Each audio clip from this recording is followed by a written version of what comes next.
Hello everyone, आज के video में आप सभी का बहुत बहुत स्वागत है। इस समय यूपीबीसी सखी की भर्ती फिर से निकली हुई है और इसमें योग्य महिलाएं आवेदन कर रही हैं। तो दीदी, यूपीबीसी सखी नौकरी हेतु आवेदन कैसे करना होगा, योग्यता क्या होगी, कार्य क्या करना होगा और कितने पंचायतों में यह भर्ती निकली हुई है, मानदेय कितना मिलेगा, पूरी जानकारी आज हम आप सबको वीडियो में बताएंगे। तो आज की वीडियो आप सभी के लिए बहुत ही महत्वपूर्ण है। वीडियो को पूरा अंत तक देखिएगा ताकि आप सबको एकदम सही एवं सटीक जानकारी मिल सके। तो चलिए दीदी, वीडियो शुरू करते हैं। तो दीदी, यहाँ पे आप सब देख सकती हैं, उत्तर प्रदेश राज्य ग्रामीण आजीविका मिशन के अंतर्गत उत्तर प्रदेश में यूपीबीसी सखी की वैकेंसी निकली हुई है। कुल कितने पंचायतों में यह भर्ती निकाली गई है, तो यहाँ पे आप सब देख सकते हैं 1544 ग्राम पंचायतों में यूपीबीसी सखी की रिक्तियां निकाली गई हैं। और इस नौकरी में आवेदन करने की अंतिम तिथि कब तक है? 26 अगस्त 2023 तक, यानी आवेदन हो रहा है, आप लोग आवेदन कर सकते हैं। अब आगे बात कर लेते हैं, यूपीबीसी सखी नौकरी किस प्रकार की नौकरी है, बीसी सखी को क्या कहते हैं। तो देखिए दीदी, बीसी सखी को जो है बैंकिंग कॉरेस्पोंडेंट सखी कहा जाता है।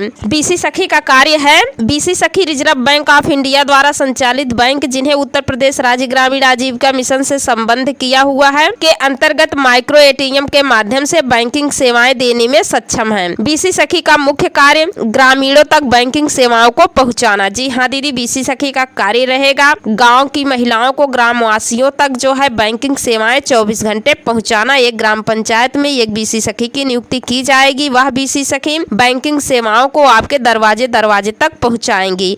इससे न सिर्फ वित्तीय लेन देन सुगम होगी बल्कि ग्रामीणों के काम धंधे में तेजी आएगी और समय और खर्च में बचत होगी। जैसे क्या है कि कुछ ऐसी ग्राम पंचायतें हैं जहाँ से बैंक काफी दूर रहती है, 10-15 किलोमीटर। जैसे बहुत से लोग हैं, वृद्धा हो गए हैं, बैंक आने जाने में दिक्कत होती है। बहुत ऐसी दीदियां हैं जिनकी तबीयत खराब है, बैंक जा नहीं सकती हैं। उन सब तक बैंक की सेवाएं बैंक सखी उनके दरवाजे तक पहुंचाएंगी। बीसी सखी के माध्यम से सरकारी स्कीम आधारित सब्सिडी, मजदूरी का भुगतान इत्यादि में रकम की आसानी से निकासी संभव होगी। हर तरह की आर्थिक लेन देन, बैंक खाते में जमा एवं निकासी, खाते खोलना जैसी सुविधाएं हर ग्रामीण तक पहुँचाएंगी। बीसी सखी अपने पंचायत में रह करके बैंकिंग सेवाएं ग्रामीणों के दरवाजे दरवाजे तक पहुंचाएंगी। उनका बचत खाता खोलेंगी, पैसा जमा निकासी, लेन देन, ट्रांजैक्शन, ये सभी कार्य बीसी सखी दीदी स्वयं करेंगी। अब आगे बात कर लेते हैं, बीसी सखी की नौकरी के लिए कौन कौन दीदी आवेदन कर सकती हैं, किस दीदी को इसमें प्रथम वरीयता दी जाएगी। तो यहाँ पे देखिए, ऐसी उद्यमी, गतिशील व महत्वाकांक्षी महिलाएं जो स्वयं सहायता समूह की सदस्य हों, यानी स्वयं सहायता समूह की महिलाओं को इस नौकरी में प्रथम वरीयता दी जाएगी। वैसे अन्य महिलाएं भी इस नौकरी में आवेदन कर सकती हैं, लेकिन इसमें स्वयं सहायता समूह की महिला को प्रथम वरीयता दी जाएगी। और यहाँ पे एक बात आपको बता दें, जैसे बहुत सी दीदियां समूह में जुड़ी हैं, अनपढ़ हैं, लेकिन अगर हाँ उनकी बेटी पढ़ी लिखी है, उनकी बहू पढ़ी लिखी है, तो वो लोग इस नौकरी के लिए आवेदन कर सकती हैं। और उसके बाद जब उनका आवेदन यूपीबीसी सखी में कर लिया जाएगा तो बाद में उनको जो है स्वयं सहायता समूह से जुड़ना पड़ेगा। उसके बाद समाज के सभी वर्गों के प्रति सम्मान और विशेषकर उनके आर्थिक विकास के प्रति संवेदनशील हो, गरीब तथा वंचित वर्गों के प्रति जिम्मेदार व प्रतिबद्ध हो, मोबाइल व टेक्नोलॉजी आधारित काम करने व सीखने में रुचि रखती हो, तो ऐसी महिला इस नौकरी के लिए आवेदन कर सकती है। जो महिला बड़ी वाली मोबाइल चला लेती हो, थोड़ा बहुत कंप्यूटर वगैरह का भी ज्ञान होना चाहिए, क्योंकि सारा काम ऑनलाइन तरीके से ही किया जाएगा। एटीएम के माध्यम से पैसे को जमा करना निकालना पड़ेगा बीसी सखी को। और योग्यता की बात करें, यानी शिक्षा की बात करें, तो न्यूनतम जो है हाई स्कूल पास हो और उसका जो है प्रमाण पत्र होना चाहिए। उम्र की बात करें तो कम से कम 18 वर्ष और अधिकतम 50 वर्ष होनी चाहिए। आवेदिका उसी ग्राम पंचायत की रहने वाली हो जहां के लिए आवेदन कर रही हो, यानी आप जिस ग्राम पंचायत की स्थायी निवासी हैं वहीं से ही आप आवेदन कर सकती हैं। यदि आपकी शादी हो गई है, आप अपने ससुराल में रहती हैं, तो आप अपने ससुराल से ही आवेदन करें। बहुत सी ऐसी दीदियां हैं जिनकी शादी हो जाती है लेकिन वो अपने मायके में ही रहती हैं, उनका सारा कुछ मायके का ही रहता है, मायके में निवास करती हैं, तो ऐसी महिलाएं अपने मायके से ही आवेदन करेंगी। तो जहां का आपका स्थायी पता हो वहीं से ही आप आवेदन करिएगा।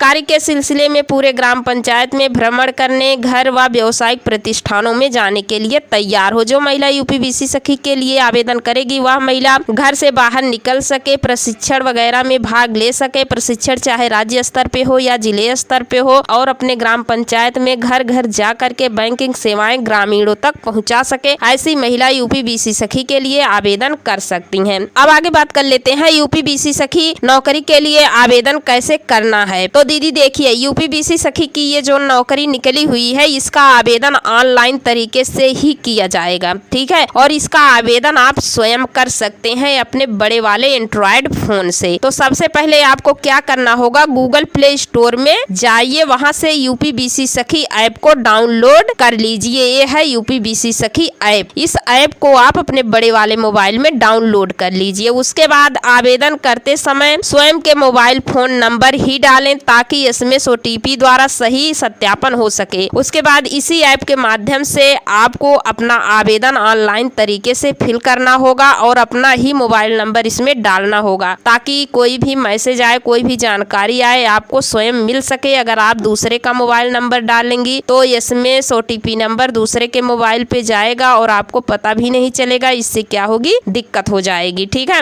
उसके बाद ऐप में मांगे गए सभी सवालों के ईमानदारी से जवाब दें। गलत तथ्य या भ्रामक उत्तर देने पर आवेदन स्वीकार नहीं किए जाएंगे। जो भी प्रश्न आपसे पूछा जाएगा उसका आप सही जवाब दीजिएगा। यदि आप गलत जवाब देंगे तो आपका आवेदन अस्वीकार कर लिया जाएगा। एक से ज्यादा बार आवेदन न करें, ऐसी स्थिति में सभी आवेदन अस्वीकार किए जाएंगे। अगर एक बार आपने यूपीबीसी सखी के लिए आवेदन कर दिया है तो दोबारा से मत करिएगा, क्योंकि बहुत सी ऐसी दीदियां हैं अपने ससुराल से भी आवेदन कर देती हैं, उसके बाद मायके से भी आवेदन कर देती हैं। दोनों जगह से जब आप आवेदन कर देंगे तो ऐसी स्थिति में क्या होगा, आपका आवेदन निरस्त हो जाएगा। तो आवेदन एक ही बार करना है। उसके बाद किसी भी असुविधा या जानकारी के लिए बीसी सखी कॉल सेंटर पर फोन करें। ये है call centre phone number. BC सखी से संबंधित कोई भी जानकारी आपको चाहिए तो इस नंबर पे आप फोन करके जानकारी ले सकते हैं। और यहाँ नीचे बहुत ही महत्वपूर्ण जानकारी दी गई है। यहाँ पे देखिए, ग्राम विकास विभाग या राज्य मिशन ने इन आवेदनों के लिए किसी भी व्यक्ति या संस्था को संबंध नहीं किया है, न किसी भी मध्यस्थता की व्यवस्था की है। अगर कोई भी व्यक्ति या यदि इस नौकरी से संबंधित कोई भी आपसे पैसा वगैरह मांगते हैं तो आपको पैसा वगैरह नहीं देना है। इसका आवेदन आप स्वयं अपनी बड़ी वाली मोबाइल से ही कर सकते हैं, क्योंकि जब आप इसका आवेदन स्वयं आप अपने बड़े वाले मोबाइल से कर देंगे तो यह आवेदन आपका सबमिट हो जाएगा और डायरेक्ट लखनऊ जाएगा। और जब आपका सिलेक्शन यूपीबीसी सखी में हो जाएगा तो लखनऊ से ही आपके पास फोन आएगा, ठीक है। आपको बताया जाएगा कि आपके सिलेक्शन यूपीबीसी सखी में कर लिया गया है। तो यूपीबीसी सखी ऐप जो है उसको बीच बीच में खोल के आपको देखना पड़ेगा। जो भी मैसेज वगैरह आएगा बराबर उसी ऐप में आएगा, उसको बीच बीच में आप लोग खोल के देखते रहिएगा, ठीक है। तो आप लोग स्वयं इस नौकरी के लिए आवेदन अपने बड़े वाले मोबाइल से कर सकते हैं। और जो भी इसमें प्रश्न पूछे जाएंगे एकदम इजी हैं, बहुत ही आसान है, बहुत ज्यादा कठिन नहीं है। अब आगे बात कर लेते हैं यूपीबीसी सखी की नौकरी में मानदेय कितना है, वेतन कितना है, प्रतिमाह आपको कितना मिलेगा। तो देखिए दीदी, यूपीबीसी सखी का मानदेय 4000 रुपया प्रतिमाह है, लेकिन आपको केवल 6 माह तक ही दिया जाएगा। उसके बाद आपको जो है कमीशन बेस के आधार पे काम करना होगा। बैंक के द्वारा आपको केवल कमीशन ही दिया जाएगा। जितना आप काम करेंगी उसी हिसाब से आपका कमीशन बनेगा और उसी हिसाब से आपको कमीशन मिलेगा। और बैंक में रहकर काम जो करना है, बैंकिंग औजार भी आपको लेने होंगे, डिवाइस वगैरह खरीदना होगा, तो इसके लिए सरकार की तरफ से 50,000 रुपए आपको दिया जाएगा। है बैंकिंग औजार ले सकती हैं, डिवाइस वगैरह आप मशीन वगैरह पैसा जमा निकासी करने के लिए खरीद सकती हैं। तो इस समय यूपीबीसी सखी की नौकरी निकली हुई है, आप लोग आवेदन कर सकते हैं। तो आज की यह वीडियो आप सबको पसंद आई हो तो वीडियो को लाइक कर दीजिए। चैनल पर पहली बार आए हैं तो प्लीज चैनल को सब्सक्राइब जरूर कर लीजिए, ताकि आप सबको स्वयं सहायता समूह से संबंधित नई से नई जानकारी बराबर अपने इस चैनल के माध्यम से मिलती रहे।